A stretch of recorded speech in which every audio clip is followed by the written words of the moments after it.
তো আপনারা সামাজিকভাবে যেহেতু এটা আগে থেকে দেখছেন, আপনারা কি একটা সিদ্ধান্ত নিছেন? আমরা সামাজিকভাবে সিদ্ধান্ত নিয়েছি, আমরাও চাই এটার বিচার, সুষ্ঠু বিচার। আমরা ওই কথাটা বলবো না কোনো অবস্থাতে। মোর্শেদের কোনো সার হোক, এটা তদন্ত হোক, এটা কি বলছে কি না বলছে, রেকর্ড টেকর্ড সব দেখে যা করণীয় বাংলাদেশের আইন অনুসারে এগুলা বিচার হোক আমরা চাই। এই যে দেয়া নেয়ার বিষয়ে একটা মেয়ে চলে যাওয়া, আপনি এটাকে কিভাবে দেখছেন? আসলে দেয়া নেওয়ার কোনো কথা ছিল না, এখানে ছিল শুধু এই 500 জন বরযাত্রীর কথা। মোর্শেদের পরিবার থেকে দাবি করছিল 500 জন বরযাত্রী আর 2টা আংটি, বাস, আর কিছু না। 10 লক্ষ টাকা কামিন দিছে, এতটুকুতে একটা কথা হয়েছিল একদম শুরুতে, এই থেকে 15 মাস আগে। তখন আমি ছিলাম, আমি আমাদের সমাজের একজন সর্দার, এই হিসেবে আমাকে সবাই ডাকে, আমি থাকি। তো আমি থাকার পর থেকে 15 মাসের মধ্যে কি হয়েছে না হয়েছে এগুলো আমরা কিছু জানি না। মাঝখানেও নাকি 2-1 বার মোর্শেদের ব্যবহারের জন্য রিমা ওদের পরিবারকে জানাইছে, ওরা গিয়ে নাকি ক্ষমা চাইছে, এগুলো আমি কিছু জানি না। যেদিন ওই বিবাহ তারিখ নির্ধারণ করার জন্য সমাজ থেকে লোক যেতে হয়, এই হিসেবে আমাকে ডাকছে। আমার একটা মামা ছিল, আর আমি, আর মোর্শেদের খালাতো ভাই আসিফ, উনি, আর মফিজুর রহমান মোর্শেদের বাবা, আমরা 3-4 জন আমরা ওদের ঘরে গেছি। ওদের ঘরে গিয়ে এই তারিখটা নির্ধারণ করার জন্য বলছি। ওরা বলতেছে ঠিক আছে, তারিখ এখন তো দেরি হয়ে গেছে, তারিখ নির্ধারণ করলে করতে পারেন। তো আমরা তারিখটা শুক্রবার নির্ধারণ করছি। শুক্রবার নির্ধারণ করার পরে কথা হচ্ছে যে এই বরযাত্রীটা খেলাবে খাওয়ার কথা। এখন উভয় পক্ষের একটা বিশাল অঙ্কের খরচ, মোর্শেদেরও তেমন টাকা পয়সা নাই। বলতেছে যে আমি পারবো না, তোমরা 500 জন আমাদেরকে বরযাত্রী খাওয়াইলেও আমি ওগুলো গিয়ে অ্যারেস্ট করার মতো আমার এখন সামর্থ্য নাই, আর বিবাহের বাজার সাজার আনুষঙ্গিক খরচ এগুলো আমার এখন আমি প্রস্তুত নই। তো এই হিসেবে ওরা মুর্শিদের বাবা মানে 2.5 লক্ষ টাকা দাবি করছে ওনাদেরকে। ঠিক আছে, তুমি আর কিছু করিও না, বরযাত্রী আমি আমার উঠানে খাওয়াই দেবো, বরযাত্রীর উপলক্ষে তোমরা আমাকে 2.5 লক্ষ টাকা দিয়ে দাও, আমারগুলো আমি সব করব, ছেলের পোশাক আশাক যা করার আর কি, শুধু আমরা 5 জন লোক এসে উঠাই নেব মেয়েটা। এরপরে দর কষাকষির মাধ্যমে 2 লাখ টাকা স্থির হয়েছে। ওই 2 লাখ টাকা তারা বুধবার দিন পটিয়াতে, যেখানে বাজার করতে গেছে আর কি, স্বর্ণের বাজার, মেয়ের জন্য স্বর্ণের বাজার এবং বিবাহের এই কাপড় চোপড় এগুলো কিনতে গেছে, ওখানেই আসিফের হাতে পেমেন্ট করছে। মানে যিনি ওই মোর্শেদের খালাতো ভাই আসিফ, ওনার হাতে পেমেন্ট করছে। মানে ওদের টাকা দিয়েই মেয়ের বিয়ের আয়োজন কেনাকাটা হয়েছে, মেয়ের বাবার টাকা দিয়ে, মেয়ের বাবার টাকা দিয়ে, মেয়ের বাবার টাকা ওখানে বাজারে দিছে। প্রথম দিছে 1 লাখ টাকা, ওই 1 লাখ টাকা থেকে বাজার, ওই বড় বাজার থেকে যা যা বাজার এগুলো আনুষঙ্গিক এগুলো কিনে, তারপর স্বর্ণের বাজারে আসছে। স্বর্ণের বাজারে ওখানে 92,000 টাকা আসছে। ওখানে ওই ছেলের বাবা এবং ছেলের মামা, মেয়ের বাবা এবং মেয়ের মামা, ওরা 2.5 লক্ষ টাকা আসিফের হাতে দিছে। বাস, এই 2 লাখ টাকা ওরা পরিশোধ করছে। এতটুকু আমি সহ থেকে রিমা সহ আমরা সবাই বাজার সাজার এগুলো সব করে আমরা একসাথে খাওয়া দাওয়া হয়েছে, ওখানে হোটেলে বসে খাওয়া দাওয়া করছি। করার পরে আমরা সবাই চলে আসছি, যার যার বাড়িতে চলে গেছে। এখন ওই দিন বিকেল থেকে শুনতেছি এখানে আমাদের সামাজিক একটা বৈঠক ছিল। এখানে আমাদের বিবাহ হলে একটা সামাজিক বৈঠক হয়, এখানে এই বৈঠকটা হয়েছিল। ওই সামাজিকভাবে সবাই আসছে। সবাই আসার ওই বৈঠকেই দেখতেছি ওরা রুমতুম খালি করতেছে। হ্যাঁ, এদের ছেলের পরিবারের লোক তো রুমতুম খালি করতেছে। দর্শক, আমরা কিন্তু এখন ছেলের বাড়িতে আছি, একদম যে মোর্শেদ ছেলে রিমার হাজবেন্ডের বাড়িতে দাঁড়িয়ে কথা বলতেছি। তো ওখানে রুমতুম খালি করতেছে, শুনলাম ওরা নাকি ফার্নিচার পাঠাচ্ছে, এই জন্য রুমতুম খালি করতেছে। তো ঠিক আছে, ফার্নিচার পাঠাচ্ছে শুনে আমরা চলে গেছি। আমি ব্যবসা করি, আমার দোকান কিন্তু মেয়ের বাড়ির পাশেই। ওই যে দোকানটা দেখছেন না আপনারা, এখানে আমার দোকান। আমি দোকানে গেছি, এই সকাল 10টার দিকে আমাকে আসিফ ফোন করছে, ছেলের খালাতো ভাই। আমার সাথে ছেলের সাথে কোনো যোগাযোগ নেই, আদ্যবধি ওর নাম্বার পর্যন্ত আমার নাই। তো ছেলের খালাতো ভাই আসিফ আমাকে যোগাযোগ করে বলতেছে, ভাইয়া ওরা ফার্নিচার ফাটানোর কথা ছিল, কালকে আমার সাথে কথা হয়েছে, এখনো পর্যন্ত ফার্নিচার গুলো ফাটাই নাই। এখন আমি যোগাযোগ করছি, বলছে যে ফার্নিচার এখন দিতে পারবে না, ফার্নিচার নাকি ওরা পরে দেবে। আমি ঠিক আছে, পরে দিলে আমি তো কিছু করার না, আমি তো ওই পক্ষের কিছু না। তোমরা ডাকছো, এগুলো তোমরা জানো, ফার্নিচারের কথাবার্তা আমরা ছিলাম না। ফার্নিচারের কথা কিন্তু ছিল না, বৈঠকে কোনো ফার্নিচার দেওয়া নেওয়ার কোনো কথা ছিল না। তখন এই আসিফ বলতেছে না, ওদেরকে বলো আমরা রুমতুম খালি করে ফেলছি, আপনিও দেখছেন, ওদেরকে বলেন আপনি একটু যোগাযোগ করে দেখেন ফার্নিচার গুলো ফাটাই দেওয়ার জন্য। আমি বলছি আমি এরকম যোগাযোগ করতে পারবো না, ওদেরকে আমাকে যোগাযোগ করতে বলো। তারপর কিছুক্ষণ পরে যিনি মেয়ের বাবা বাসা মিয়ে, ওনাকে আমি আমার দোকানের সামনে পাইছি। উনি আমার মামা হয়, আমাদের সম্পর্কে মামা লাগে। ওনাকে ডাকছি, মামা এদিকে আসো একটু, ওরা তো দেখি তিক্ততা সৃষ্টি করতেছে, ওটা নিয়ে ছেলেও রাগতাগ করতেছে, যেভাবে হোক ফাললে ফার্নিচার গুলো নাকি আপনারা দিবেন বলছেন, আমরা তো জানি না, এগুলো দিলে এগুলো দিয়ে দেন। তো বলছে ঠিক আছে মামা, আমি বাড়িতে গিয়ে কথা বলবো। বাড়ি থেকে গিয়ে ওখান থেকে আমাকে ফোন দিছে, ওর মেয়ের মা সহ আমাকে ফোন দিছে। আমাকে ফোন দিয়ে মেয়ের মা বলতেছে, কি বলতেছো তোমরা, ওরা কি বলছে তোমাকে? আমাকে ওরা কেউ কিছু বলে নাই, মফিজে বলে নাই, মফিজের বউ বলে নাই, মোর্শেদের সাথে আমার যোগাযোগ নাই। আমাকে আসিফ ফোন করে বলতেছে যে আসিফ মানে ছেলের ছেলে খালাতো ভাই, উনিও বিবাহের এটা শুরু থেকে ছিল। তো ও বলতেছে যে নাকি ওই মুর্শিদ নাকি রাগ করতেছে ছেলে ফার্নিচারগুলোর জন্য। তো ওই ওই সময় আমাকে মেয়ের মা জানাইছে, এখানেও মেয়েকে ফোন টোন দিয়ে নাকি কি কি বলতেছে, এগুলো নিয়ে বাবাজি আমরা টেনশন আছি। আমি ওনাকে বুঝাই বলছি, দেখেন ফুফু, ওনাকে আমি ফুফু রাখি, ওনার বাপের বাড়ি এখানে এই পাশে, ওনার বাপের বাড়ি মানে এই রিমার নানার বাড়ি। তো এইদিকে আমাদের ফুফু হয় উনি। তাই বলতেছি ফুফু দেখো যেরকম ওরা টিকতে থাকছে, তুমি আর ভালো দেখিও ওদের, যেরকম ওরা বলতেছে আমি ফার্নিচার গুলো ভালো দেওয়ার জন্য একটু পরে দিচ্ছি, এখন দিলে রেডিমেড দিলে এগুলো ভালো হবে না, এটা তো আমার মায়ের জিনিস। তো আমি বলছি ভালো দেখার দরকার নেই, ওরা পছন্দ করতেছে যেভাবে আছে রেডিমেড এইভাবে যা পারো তা দিয়ে দাও, দিয়ে দিলে ওটা শান্ত হয়ে যাবে। হয় ঠিক আছে, তাহলে আমরা ওই আমার দেবর সবাই আসুক, আমরা বিবেচনা করে বিকেলবেলা পাঠাই দেবে বলছে, যে বিকেলবেলা আমরা পাঠাই দেবো। এতটুকুতে 1 ঘন্টা যেতে পারে নাই, 1 ঘন্টার মধ্যে শুনতেছি ওখানে নাকি একটা শোরগোল সৃষ্টি হয়েছে। কি হয়েছে আমরা জানি না, শোরগোল সৃষ্টি হয়েছে, আমার দোকান থেকে শোনা যাচ্ছে মানে আওয়াজ, ওখানে মানে একজন লোক স্ট্রোক করছে এরকম একটা শিকার, মানে একটা গাড়িকে ডাকতেছে, ডাকতেছে যে একটা লোক স্ট্রোক করছে, তাড়াতাড়ি গাড়ি নিয়ে আসো। আমি নিজে একটা রিক্সা নিয়ে গেছি, রিক্সা একটা নিয়ে গেছি। যাওয়ার পর আমি নেমে ওই রিক্সাতে আমরা সহ ধরে তুলে দিছি, তুলে দেওয়ার মেডিকেল গেছি, পিছিয়ে আমরাও মেডিকেল গেছি। আসিফকে ফোন দিছি, আসিফকে বলতেছি তাড়াতাড়ি আসো, মুর্শিদ কি করছে খবর নাও, মুর্শিদকে ফোন দাও, এখানে অবস্থা সিরিয়াস, রিমা গলায় দড়ি দিয়ে খাইছে। এরকম বলার পর আমরাও জেনারেল হসপিটালে গিয়ে, আমি গিয়ে লাশ দেখি নাই, লাশ বা রিমাকে দেখি নাই, মানে তখন তারা অ্যাম্বুলেন্সে তুলে ফেলছে, অ্যাম্বুলেন্স টান দিছে, অ্যাম্বুলেন্সটা দেখছি আমরা, অ্যাম্বুলেন্স আমাদের সামনে দিয়ে চলে গেছে। আমি তখন আমার ফুফু, ওরা আত্মীয় স্বজন আরো অনেক ছিল, ছেলের বড় বোনের জামাই, ছোট বোনের জামাই, ওর নাম মহিউদ্দিন, ও সহ ওদেরকে দিয়ে অ্যারেস্টমেন্ট করে ওরা একটা গাড়ি নিয়ে আবার ওরাও পিছিয়ে শহরে গেছে। ওরা শহরে গিয়ে খবর দিছে নাকি মেডিকেল মারা গেছে, এটা আমরা শুনছি। কিন্তু ওখানে ছেলে বা ছেলে পৌঁছায় নাই, ছেলে তো চাকরিতে, ছেলে তখন আসে নাই, চাকরি থেকে রিমার সাথে ফোনে কথা বলতেছিল। ছেলে নাকি গাড়িতে ওঠার কথা ছিল 2টায়, বিকেল 2টায় টিকিট ছিল, আমি এটা তো শুনছি আর কি। এই ছেলে আসে নাই, ছেলে এই ঘটনা শোনার পর থেকে আর আসে নাই। তো মেয়ের বাবাও যায় না, মেয়ের বাবা কৃষক, ও তেমন কিছু জানে। প্রতিদিন এখান থেকে চাকরি করে না শহরে? নারায়ণগঞ্জ, ও ঢাকাতো, ও অনেক নারায়ণগঞ্জ ঢাকাতে চাকরি করে। হ্যাঁ, ওখানেই থাকে, মাসে একবার আসে, মাসে বা 15 দিন এরকম আসে, কোনো অকেশনে আসে আর কি।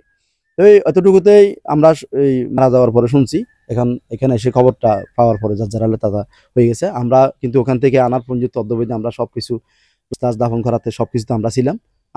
আমরা তো সবাই আত্মীয় স্বজন, আমাদের তো জ্ঞান নেই। তো এটার কথা হচ্ছে যে আমরা চাই সবাই এটা সুষ্ঠু তদন্ত হোক, এবং যেই দোষী বলতে মুর্শিদকে আমি মিন করতেছি, মুর্শিদের বিচার হোক, এটা আমরা চাই। মুর্শিদ আসলে যেহেতু ওর সাথে ভিডিও কলে ছিল, এটা একতরফা ভাবে বলাই যায় ওই ছেলের কোনো কথার কারণে মেয়ে হয়তো। অবশ্যই এটা তো আমরা বলতেছি, কল রেকর্ড পাইছি, আমরা অনেক কল রেকর্ড শুনছি। ওই আমরা যেদিন, এটা আপনাকে একটা কথা বলা হয় নাই, যেদিন আমরা ওই তারিখ দেওয়ার জন্য গেছি, ওই দিন কিন্তু রিমা অবজেকশন দিছে। রিমা এই মানে ছেলের বাবাকে ডেকে বলতেছে যে আমার মেয়ের মা দিয়ে বলছে, মানে মেয়ের মা এসে বলতেছে যে বাবা তোমরা একটু আমার পাশে আসো, এখন বিয়ে সব তো তারিখ তোমরা নির্ধারণ করতেছো, রিমার কিছু কথা আছে এগুলো শোনো। তো আমরা ফাঁসে গেছি, রিমার রুমে গেছি, রিমার কথা শুনলাম। রিমা বলতেছে যে মুর্শিদের সাথে আমার সম্পর্ক ছিল, ফ্যামিলির সম্পর্ক ছিল, সবকিছু ঠিক আছে, কিন্তু এখন আমার সাথে সম্পর্ক ভালো যাচ্ছে না। কেন? এটা কি এই বিয়ের তারিখ হওয়ার আগে বলছে? হ্যাঁ, তারিখ যেদিন নির্ধারণ করতেছি, অর্থাৎ রোববারের ঘটনা, ঠিক আছে, রোববারের ওই দিন রিমা বলতেছে আমার সাথে, এই রিমা মুর্শিদ আমার সাথে মানে খারাপ আচরণ করে, সবসময় আমার এই গোষ্ঠী ধরে, আমার ভাব ধরে ওদেরকে গালাগালি করে, আমার এগুলো ভালো লাগে না, মুর্শিদের এগুলো আচরণ আমার একদম পছন্দ না। তো মুর্শিদ এই রিমার মামা তার শামসুর রহমান, উনি বলতেছে তাহলে তারিখটা একটু পিছিয়ে নাও, এটা মানে এখন বিবাহ হওয়ার দরকার নাই, বিবেচনা করে একটু পরে হওয়ারটা দরকার আছে, এটা আমরাও একমত। এখন একমত হওয়ার পরে আবার ওই রিমার মা বলতেছে চাচা দেখো আমার মেয়ে না দিয়ে তো আমি পারবো না, মেয়ে দিতে হবে, ওটা তো মানুষ সহজ সরল। 1 বছর আগে তো কাবিন হয়ে গেছিল, 15 মাস আগে, এখন থেকে 15 মাস আগে হয়েছে, গত মার্চে হয়েছে, এখন জুন না, 15 মাস আগে হয়েছে, গত মার্চেই কাবিন হয়েছে। তো রিমার আম্মু বলতেছে যে দেখো বাবা এখন তো মেয়ে তো দিতে হবে আমাকে, মেয়ের কামিন হয়ে গেছে, ছেলে আসা যাওয়া করছে, তো যেহেতু আমার মেয়ে, আমি বিবাহ ভাঙার জন্য বলতেছি না, একটু মানে এই মেয়ে ছেলে মুর্শিদ যে ওখানে যাওয়ার, মানে আমার মেয়েটা ওখানে দেওয়ার পরে মুর্শিদ যে আচরণ করবে না, গালিগালাজ করে, এখানে তো আছে আমরা দেখতেছি কিছু হয়েছে, রিমার এগুলো আমরা সব সামাল দিচ্ছি, ওখানে যাওয়ার পর আমার মেয়েটা দেখবে কে, আমার মেয়েটা দায়িত্ব নেবে কে, এটা কেউ দায়িত্ব নিলে আমি দে।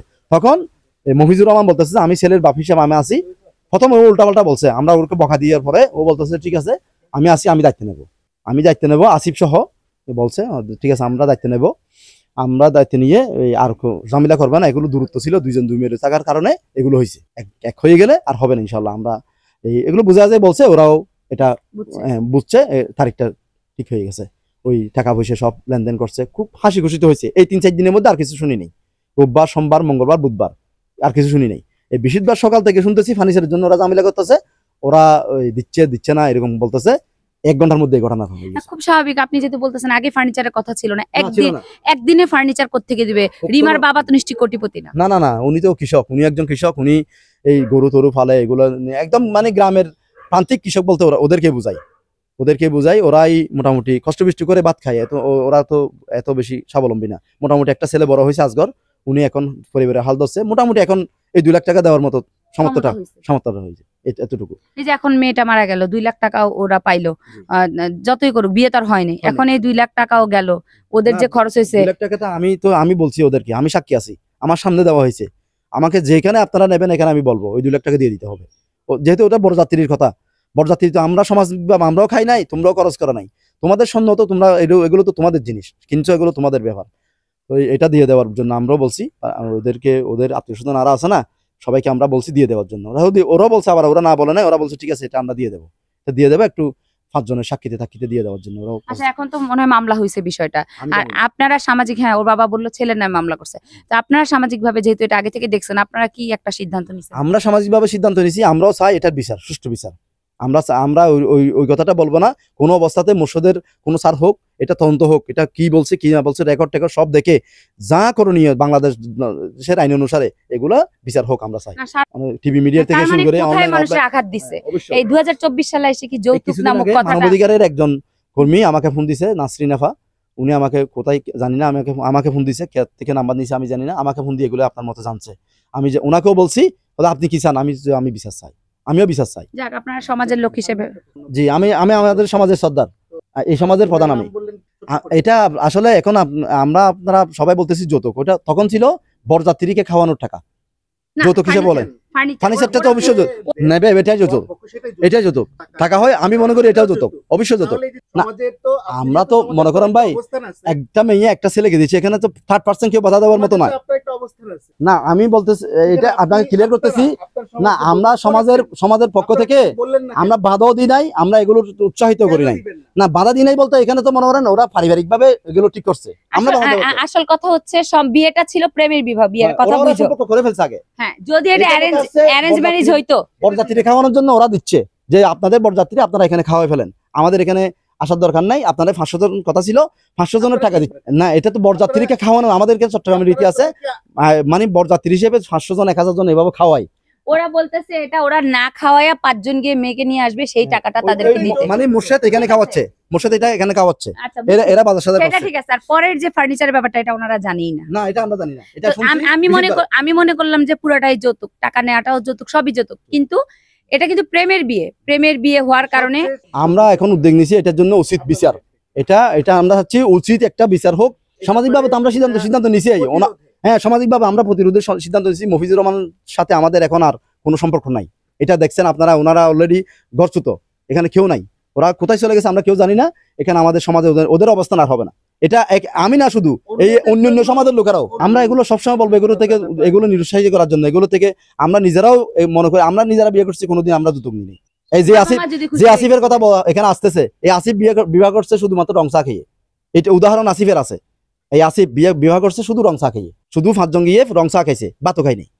আমরা এরকম উদাহরণ আমাদের এখানে আছে। তবে এটা এদের বিবাহটা সম্পর্ক হিসেবে হয়ে গেছে, হয়ে যাওয়ার পরে ওরা গ্রাম্য ওরা এগুলো ঠিক করে ফেলছে। প্রেমের বিয়েতে আসলে এটা মোর্শেদের করা উচিত হয় নাই, কখনো উচিত হয় না। ওরা প্রেমের ফাঁদে ফাঁসাইয়া ওনাকে একটা ব্ল্যাকমেইল করে এগুলো আদায় করে। আচ্ছা, আপনার নাম আর পরিচয়টা একটু বলুন। আমার নাম হচ্ছে মুক্তার হোসেন, বাড়ি উত্তর হাইদগাঁও 8 নম্বর। উনি হচ্ছেন মুক্তার হোসেন, ওনাকে গ্রামের সর্দার হিসেবে মানা হয়। উনি রিমার বিয়ের প্রথম থেকে শেষ পর্যন্ত ছিলেন। আমি প্রায় বিয়েতে থাকি, আচ্ছা, আমি এই আজকেও একটা বিয়ের এখন মানে গ্রামের সব ভালো খারাপ কাজের মধ্যে উনি থাকেন, এর মধ্যে রিমারও সবকিছু সাক্ষী আছে। আমি গেছি যে 2 লক্ষ টাকা নিচে রিমার বাবার থেকে, এটা উনি সাক্ষী আছি। হ্যাঁ, এরকম সবকিছু মিলে ওনার সাক্ষী, উনিও কিন্তু উচিত বিচারটাই চাচ্ছেন। তো যাই হোক, আমরা এখন আসি রিমার বাড়িতে একটু, আর রিমার শ্বশুর বাড়ি, যেই বাড়িতে রিমার আসার কথা। দেখেন, এটা লেখা আছে হালিমা মঞ্জিল, এই বাড়ি এখন তালা মারা, এই বাড়িতে এখন কেউ থাকে না। আমি জানি না, এরা 1 ভাই 1 বোন। এই রিমার হবু হাজবেন্ড মানে মোর্শেদ নারায়ণগঞ্জের আল আরাফা ইসলাম ব্যাংকে ক্যাশিয়ার পদে চাকরি করেন। আমি জানি না তার চাকরিটা আদৌ আছে কিনা। যদি থেকে থাকে আমি এটা বার্তা দিতে চাই, এই ধরনের ছেলে যারা 2024 সালে এসে যৌতুক প্রথার জন্য, যৌতুকের জন্য তার 4 বছরের প্রেমিকাকে 4 বছরের প্রেম করার পরে যে সে 15 মাস আগে কাবিন করছে, সে হবু বউকে যে অকথ্য ভাষায় কথাবার্তা বলে তাকে শেষ পর্যন্ত ঝুলে যেতে সাহায্য করে, তাকে সেই ছেলের একটা মানে সুষ্ঠু শাস্তি হোক, সেটাও আমিও চাই। অন্ততপক্ষে 2024 সালে এসে কোনো শিক্ষিত সমাজে যৌতুক কথাটা উঠে আসবে, সেটা যেন আর না উঠে। গ্রামে গঞ্জে এটা খুবই শক্ত একটা বিষয়। আর আমি বলবো কর্তৃপক্ষকে, আল আরাফা ইসলাম ব্যাংকে যারা আছেন, এই ধরনের ক্রিমিনালকে, এই ধরনের যারা সমাজের জন্য ভয়ঙ্কর, তাদের যদি আপনারা ইতিমধ্যে চাকরি থেকে চাকরিচ্যুত না করে থাকেন, আমি আশা করব, বা আমার মতো যারা নেটিজেনরা আছেন বা সমাজে বিবেকবান মানুষ আছেন, সবাই আশা করবে এই ধরনের মানুষের অন্তত পক্ষে এরকম ব্যাংকের মতো একটা ভালো চাকরি, উচ্চপদস্থ কর্মচারী হিসেবে তাকে মর্যাদা দেওয়ার কোনো মানে হয় না। তাকে সেখান থেকে নামিয়ে দেওয়া উচিত। আর এই মোর্শেদের ছবি আপনারা স্ক্রিনে দেখবেন। এই মোর্শেদকে দ্বিতীয়বার মোর্শেদ বিয়ে করে, অবশ্যই সে বিয়ে করবে। রিমা চলে গেছে, রিমা আর ফিরবে না। মোর্শেদ 1 বছর, 5 বছর, 10 বছর পরে সে বিয়ে করবে। তাকে বিয়ে করার আগে আবার চিন্তা করবেন, এই বাড়ি আমরা দেখাই দিলাম, পটিয়া বাড়ি, তার চেহারা দেখাই দিলাম, তার কাছে আসলে আবারও কোনো মেয়ে এরকম যৌতুকের শিকার হতে পারে, বলি হতে পারে। এমন সুন্দর মেয়ে মা বাবার বুক খালি করে চলে যেতে পারে।